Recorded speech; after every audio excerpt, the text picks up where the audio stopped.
Hi, everybody, and welcome to another edition of Inside Tiger Football presented by Rib Crib. I'm Charlie Hannema with the head coach of the 4-0 Broken Arrow Tigers, Mr. David Alexander. Coach, 4-0, but also, more importantly, 1-0 in district play after a big win over Jenks. That is the most important stat, Charlie. For the last 25 years, Jenks has dominated the district, won 23 out of 25 or something like that, something crazy.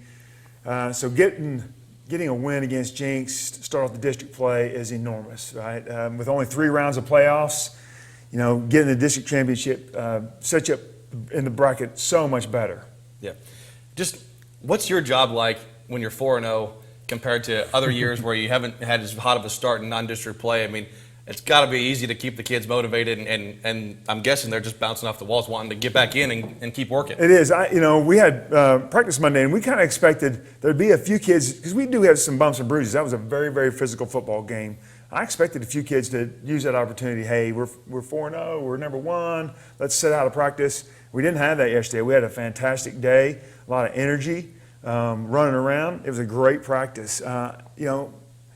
This group of kids is so much fun to come to work every day. I just know every day, I'm not going to have to push them. They're going to come out. They're going to come out of the locker room ready to go, and it's been fantastic. This has been a special start to the season. That atmosphere Thursday night, moving it up, avoiding the rain.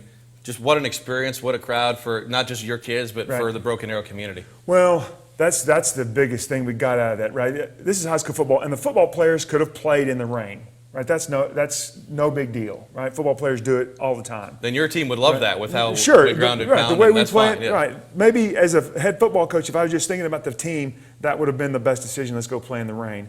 But we had packed stadium. We had the jungle, like you heard. You're going to hear Tricky talk about here in a little bit. They were rocking and rolling. You got the Tigers and the cheerleaders, and the Pride did their performance.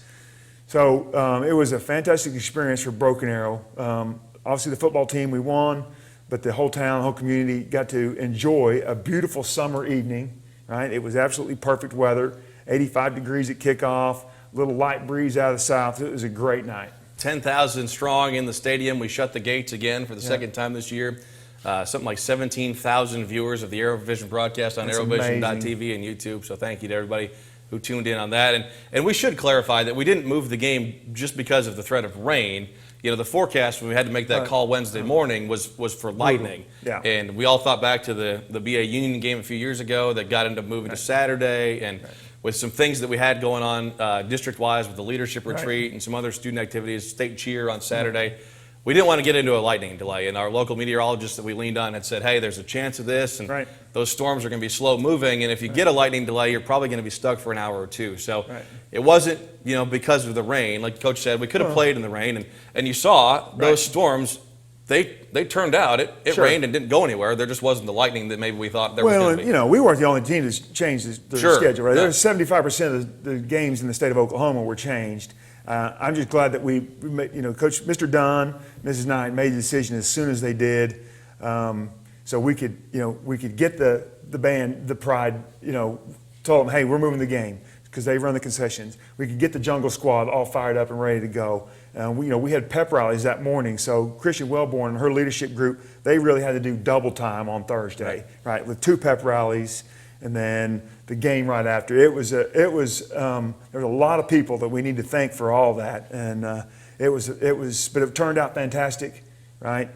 The Jungle, the Pride, the cheer and Tigers, and the football team. It was a great night. And also our friends from Jenks too, because both teams had to agree, and they had their band there, which added to the atmosphere. And I know we didn't have to deal with transportation, and they did, and so that obviously helped. But I think even though they didn't come out victorious, I think you'd ask them if they would have rather had that atmosphere or played Friday night in front of 1,000 people. Right. Well, it's a district. You mentioned it, right? District game. Both schools have to agree to a change, right? If it's a non-district game, we could have just the home team could just do it almost whatever they want. Right. Tony Dillingham, the AD over there, had to make some phone calls, had to get buses, and had to get their band, but the Jenks band was here, their cheerleaders and their dance team, and their visitor side stands were packed just as well. Absolutely. Great atmosphere and a great 28-13 win for the Broken Arrow Tigers.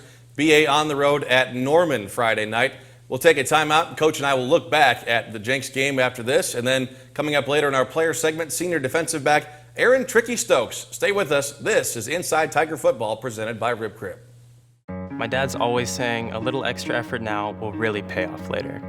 Here's how you can put in just a little extra effort and help out our schools in a big way. Just switch your checking account to TTCU. It's easy. You get $150 just for switching. And every time you use your school pride card, TTCU donates to our schools. So far, over $1 million. They're the only ones doing that. So make the switch to TTCU and be the person who's making a difference for our schools.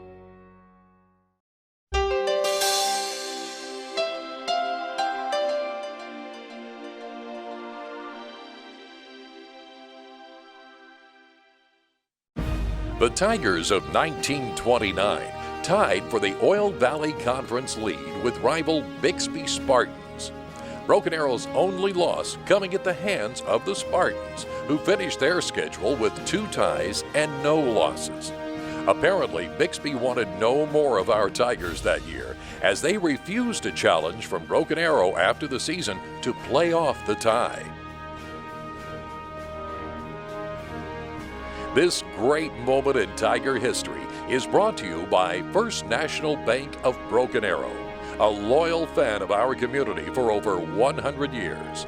First National Bank of Broken Arrow, the right balance. Inside Tiger Football presented by Rib Crib is brought to you in part by St. John Broken Arrow, Tulsa Bone and Joint, First National Bank of Broken Arrow, TTCU Federal Credit Union, the Arrow Group, and Matthews Ford. Thank you for your support of Tiger Football and Broken Arrow Public Schools. Charlie Hannema and Coach David Alexander back with you on Inside Tiger Football presented by Rib Crib. We talk about this Jenks victory, 28-13, 4-0, 1-0 in district play. It started off with a little adversity. The Trojans kind of came down the field and scored, and you know, we haven't seen a whole lot of adversity for this team so far.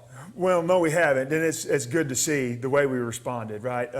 Boy, Jenks did a great job. They showed us some different looks. You know, we kicked off to them. They showed us some different looks and had a really good opening set of plays set up, and created a little touchdown. You know, a little running back out of the backfield coming from across the formation. It's a very, very nice play. You might see that. You know, we might run that later. Yeah, it was a great play, and they had a good game plan. We put together a great opening drive, went down and tied it up. And from there, it was a chess match. Who could make plays and who could make adjustments. And we just made more plays than they did and made better adjustments, I think. Yeah, you look back at the drive that you guys answered with, capped off by that 25-yard pass to Matt Kaiser in the corner. Just a beautiful throw from Tate Robards. But, you know, what really jumps out to me is 12 plays, 67-yard drive in 4 minutes and 10 seconds. So, you know, Jenks comes out, goes right down the field, and in past years, sometimes that would have been panic mode. Sure. And your guys, no big deal. Right. 12-play drive, which is long at any level of football, but especially in high school. And to answer right back with a touchdown, the game changed right there. Right, a couple things. One, it's obviously great. Offensively, we had a great game plan. We were able to go down and score. But the added bonus to that was the defensive staff with the kids on the sidelines going through what adjustments we need to make. They've done this. This is what they're doing to us now. It's a little different than what we'd seen. And then from that point on, you didn't see anything out of Jenks the rest of that first half. Now, again, Jenks, you talk about chess pieces and making moves. You know, I'm sure we'll get to it, but then they made a couple adjustments at halftime. Coach, you made a great point there, too, that, you know, you don't always think about with those, after that first drive, those scripted play adjustments. If the offense goes 3 and out, you don't really have time to stop the bleeding. But if you have 4 minutes over there, you can put some things in. And it worked because Ian Corwin, the Jenks quarterback, who's tremendous for a high school quarterback, starts off 4 for 4 on that drive, finishes the first half 0 of 8, 4 of 12, so 0 of 8 after that first drive, which probably, I'm guessing, came to some adjustments that your guys made in the coverage. No doubt, yes. We made some adjustments in the front and in the secondary. You got to give the Jenks coaches, offensive coaches, a lot of credit. They came out with a great game plan. And then, we made the next chess move. Coach Hill and the defensive staff made the best move to finish off that first half, and that's why we went into halftime with a lead. Second quarter, had a short field, take over at the 42. Quintevin Cherry, another 20-yard touchdown run. That kid's fun to watch play, isn't he? It was a beautiful play. And again, a little different design. You've seen him run the football, and you've seen him run the ball off tackle like that play was, but it was a little different design, formation of the boundary, If he was wearing flags for flag football, I'm not sure he would have gotten stopped. Unbelievable. And then another long drive after that, a 5-minute, 41-second drive where you guys chewed the clock. Cortez scored. Right. Just this offense this year, I mean, all season long we've been talking about how talented the offensive line is, but you just look at these drives. 5:41, there was another one that was a couple games ago that was, the Owasso game, it was almost the whole fourth quarter. Right. Just to be able to control the tempo when you're facing talented teams like Jenks and Owasso, where, controlling the game is everything. Well, yes, controlling the game is absolutely everything. It frustrates a defense and a defensive coordinator when they're getting the ball run on them and they can't get off the football field, right? And when as an offense we're in 3rd and 1s and 2s, the defensive coordinator on the other sidelines is having, do I defend the run? Do I defend the pass? What do I do? But it keeps our defense and our defense is fresh, right? We can go blitz, we can go zone, we can go man. We sit on the sidelines and make adjustments. We can give them a new look. We've got time to do just about anything we want on the sidelines. And so it's team football, right? It's not, one side of the ball is doing this and, we want to put on a show. This is team football. It's the way old Coach Alexander loves it, right? Let's play great defense, stop the run. Let's play great offense, control the tempo. The third downs, those are always the bellwether. Right. 8 of 13 for your offense, and then 3 of 3 on 4th downs, too. You had some short ones in there, those are huge. Yes. Just to be able to convert those, if you get 40% of those, you're saying, hey, we're great on Right. 3rd down, and to go 8 of 13. It's an amazing statistic, especially against a team as talented as Jenks. If you're doing that against, somebody that hadn't won any football games, we'd even be happy with those numbers, right? But to do against Jenks, and they were 3-0 before they played us, that was a very, very good night. And Coach Wilkinson deserves a tremendous amount of credit for that. You talk about the chess match, the chess pieces that go into halftime 21-7. Jenks comes out with a long drive to start the 3rd quarter and get within 21-13, but then you block the extra point, and there comes the momentum again. Right. That's a big play. It looked like from the sidelines, we thought it was Zach Marcuselli at first, but you see it on film and you talk to the kids. D'Amico Rowland was the one, just a big push up the middle, get his big paw up there and block that kick. Right. 8 points is a lot bigger than 7. I know that it's only technically one, but it's now their offense has to execute 2 plays to get to a tie, and so blocking an extra point right there is a big play. Had a little trouble on offense, had a turnover in there, but then a couple of them. But the defense rallies again in the 4th. Machota with that pick on the far side, and the return, and you're taking over inside the 20. Yeah, well, when the defense gets turnovers and you get in those short fields, especially the way we grind the football, you get a short field, it's going to be very difficult for anybody to stop us. And to go down there after the Machota interception, go down and get a touchdown. That pretty well, it's going to be, as well as our defense is playing, 2 scores with just 1 quarter to play is going to be very difficult. Absolutely. 28-13, the final, just an impressive performance. And you look at the final stats for this game, Jenks with 135 yards of offense. They had a lot of negative plays with snaps going over heads and stuff, but to hold Jenks to 135 yards, you almost look at that and you look at it again and you say, is that really for real, right? Yeah. Their net rushing yards were in the 30s. Now, I know the quarterback took 30 yards of sacks, but again, that's our defensive line and our secondary working together. That's a team effort, and so we're proud of that number, holding Jenks to rushing yards in the 30s. We love the sack totals, and you talked about our 3rd down conversions, but you look at their 3rd down conversion rate, and it's minimal. Nothing, 1 of 8. Yeah. 4 games now, you look at 4 very talented teams, and they've managed just 1.5 yards per rush against the defense. That's almost unheard of. And you think about some of the teams that are coming up, that number could get to a level that we've never seen. Well, we hope so, right? But, if we play like we played, and the message to the team was, okay, man, you have set the bar of the expectation level of your effort and your execution. So that's what our expectations for the next 6 Fridays, or we got some Thursdays thrown in there, right? Our next 6 game days, your level of execution, and that's where it's supposed to be. And if we'll do that, then we're going to set some, we'll set some numbers up that are going to be pretty amazing to look at. It's a special time to be part of the Broken Arrow Tiger football family. We'll take a timeout on Inside Tiger Football, and Aaron Tricky Stokes, senior defensive back, joins us next in our player segment This is Inside Tiger Football, presented by Rib Crib. My kids had just recovered from being sick, and I found myself sick. And it was time for me to get the care that I needed, and I didn't want to get the kids out of the house, so I used St. John On Demand. St. John Clinic On Demand is our innovative 24/7 virtual care clinic. It's accessible from your phone, from a tablet, or from your computer anytime. I registered for the appointment on my phone and visited with a provider and had a prescription called in for me all within an hour. So the type of patient that would use this service is someone that has a minor illness. Angela's case is a perfect use of our services. We came to her in her time of need versus her having to come for us. St. John On Demand is such a great alternative to loading the kids up, getting them to the doctor's office, waiting in the waiting room. So now I'm healthy, my kids are healthy, and I will definitely use St. John On Demand again. In the folded flag, we see the heavy price of freedom. Nearly 9 out of 10 dependents of America's fallen and disabled soldiers do not qualify for federal scholarship assistance. The Folds of Honor closes that gap, already providing over 10,000 scholarships. Join us in this noble mission. Donate today at foldsofhonor.org. This is your call to duty. Welcome back to Inside Tiger Football, presented by Rib Crib. Time now for our player segment, joined this week by Tricky Stokes, senior defensive back for the Tigers. Just tell me about being 4-0. This defense has been playing so well, man. It's a lot of fun.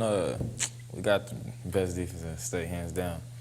What's your, sorry to cut you off, just transferred over from East Central, beginning of the year. What was that adjustment process like, getting used to playing with new guys? It was a lot of fun. I knew most of them through like social media, and then I played with some of them, like against them when I was at Union growing up. So it was a lot of fun. It's pretty easy. Playmaking's almost contagious a little bit when you've got so many guys pushing each other. It's not just, one guy and then everybody else is chasing him. Tell me about this defense, because it's so balanced. Defensive line's strong, the linebackers are strong, the secondary is great. Well, we like to have like our own mini competitions like in the game. So we say like with our DBs, we want to see who gets the most interceptions or who's going to have the best game like that. And I'm sure that's how the rest of the groups do as well. What did you guys see from Jenks? What did you guys do well? Because outside of a couple drives, you really controlled them most of the game. I think that with our secondary, we stay well covering, because they did a lot of scrambling. We stayed well with that, and it was covered long enough for our defensive line to make a play. Coach, elaborate on that, because I know the scramble drill can be tough for D-backs to stay with those guys. There's two things he said that I'd love to bring up, right? He talked about the competition amongst the groups. You and I have talked about that, right? Coach Hill has done a great job getting the defense to be competitive amongst themselves, right? Be the first guy to the ball, be the guy getting the breakup, be the guy getting a sack. And right, so now you're hearing players say the same thing that Coach Hill has been talking about. I love that. Scramble Darrell, Ian Corwin, the quarterback for Jenks, is a fantastic football player.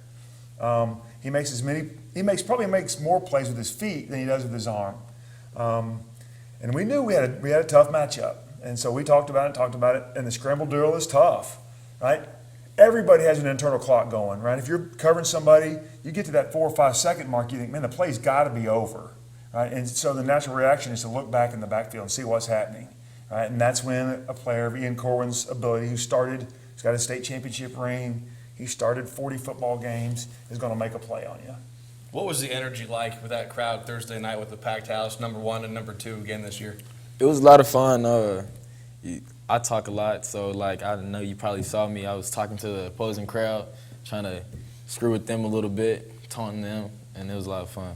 You can feel that energy as soon as you walk out on the field, can't you? Yes. What's your favorite part about game day, getting that crowd going? Is it hearing the band? Is it the students? Is it seeing the packed house? Just kind of take me through what's the first thing that pops out of your head when you walk through the tunnel and see everybody there? First thing pops out of my head is the jungle.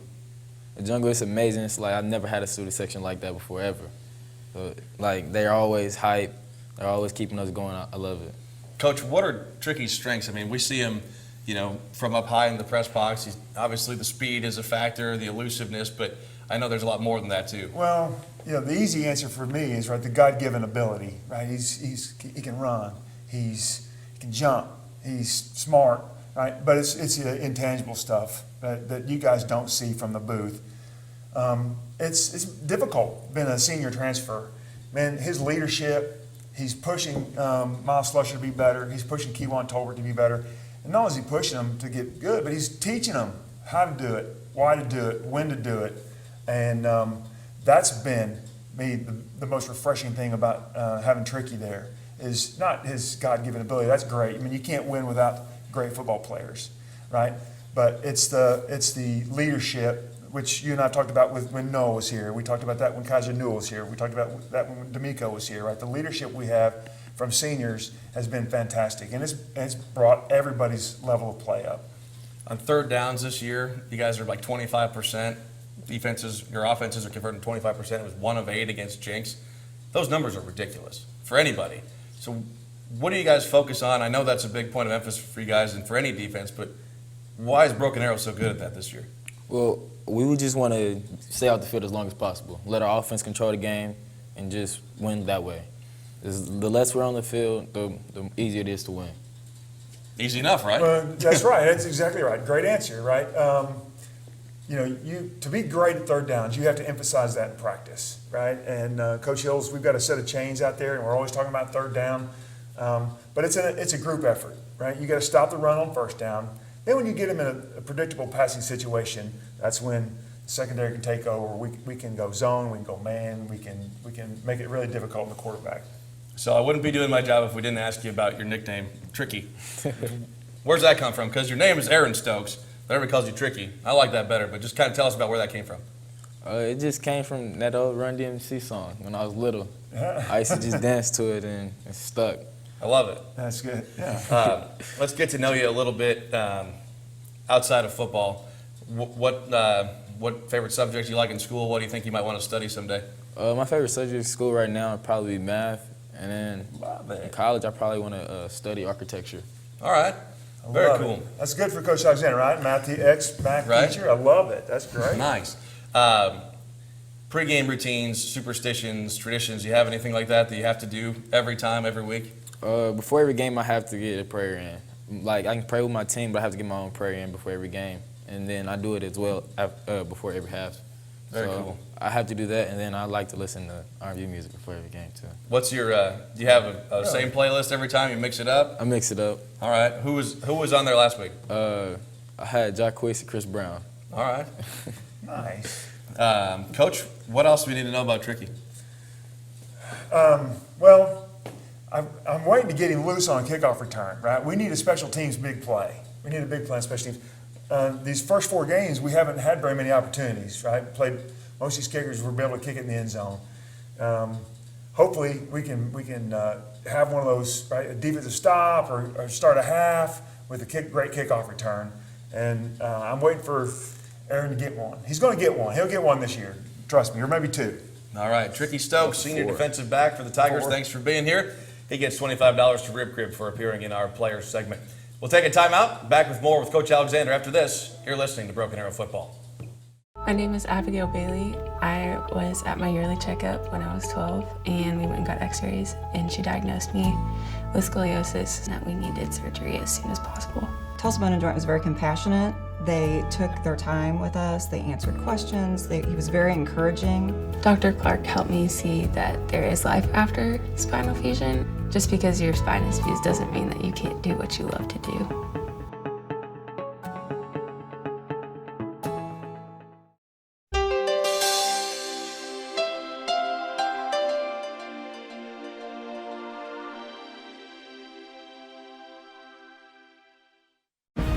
The 1982 Pride of Broken Arrow Marching Band had a spectacular and rewarding year. Led by senior drum major Paul Gerder and junior drum major Mindy Denton, the Pride and its members practiced relentlessly with the utmost determination and won the sweepstakes of the Midwest Championship in the Colorado Marching Band Competition, which was truly a great honor and led many to declare the Pride the grandest band in the land. This great moment in Tiger history is brought to you by First National Bank of Broken Arrow, a loyal fan of our community for over 100 years. First National Bank of Broken Arrow, the right balance. Final segment of Inside Tiger Football presented by Rib Crib as the Tigers head to Norman Friday night, 7 o'clock kickoff down at Norman High. We'll have the call for you on 97.1 FM and the stream on Aerovision. Lord and technology willing down there from Norman. It's a little interesting, but we're going to try our best to make it happen. Coach, the Norman Tigers 2-2 on the year. They started off kind of, I think, surprised some people with that Norman North win, and then followed it up with a big win over Deer Creek, and then 2 close losses back-to-back, 14-7 both weeks at Moore and at UConn. Well, a much improved Norman team from what we've seen. That is that rivalry win, right? Week 1 against Norman North. That's their Super Bowl. Those kids all go to school together. So we're gonna face a team that's going to come out of the tunnel. They're going to have a lot of energy. They're feeling pretty confident about their season and what they've done. And hey, let's go knock off the number 1 team. What do you tell your kids, upset-wise? Because there's energy, and everybody's jacked up to play Union. Everybody's jacked up to play Mansfield, Owasso, Jenks. You're number 1 in the state. Right. You're going to get everybody on the schedule's best game. Sure. They're all going to be gunning for you. Sure. Well, our motto this year has always been, right, since August 6th, our team meeting that first day of practice was, right, it's not who we play this year, man. It's how we play. We got a great collection of men in here, football players. Let's play as a team. So let's go play how we're supposed to play. So you look for things like execution and sharpness as maybe opposed to total yards or stats like that. Right. Perfect substitutions, right? Call the rest plays right. Get the coverages called, right? Cover the right guy, be in the right gaps. Yeah, execution, how we play. All right, Broken Arrow will head to the road to Norman, Oklahoma to try to make it 5-0, 2-0 in district play. That game starts at 7 o'clock Friday night. We'll have the pregame show on the Animal starting at 6:30. For Coach Alexander, Sean Hill, Greg Spencer, and Terry Sprider, I'm Charlie Hannema saying good night from Broken Arrow.